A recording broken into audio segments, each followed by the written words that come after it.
নদিয়ার রাজসভায় আজ আবার শুরু হতে চলেছে এক নতুন কৌতুকের গল্প। মহারাজ, আজ আমি গোপাল ভাঁড়ের বুদ্ধির আসল পরীক্ষা নিতে চাই। ঠিক আছে মন্ত্রী, দেখা যাক গোপাল কি উত্তর দেয়। বলেন মহাশয়, প্রশ্নটা কি? বলতো গোপাল, এমন কি জিনিস আছে যা চোখে দেখা যায় কিন্তু ধরা যায় না? প্রশ্নটা তো সত্যিই ভারী কঠিন। কিন্তু কঠিন প্রশ্নের উত্তরই তো সবচেয়ে সহজ হয়। এর উত্তর হলো ছায়া, দেখা যায় কিন্তু ধরা যায় না।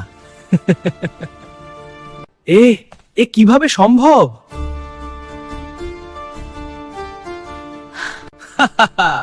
অসাধারণ গোপাল, একেবারে অসাধারণ। জয় হোক গোপালের বুদ্ধি। শিক্ষা একটাই, বুদ্ধি থাকলে অসম্ভব বলে কিছু নেই।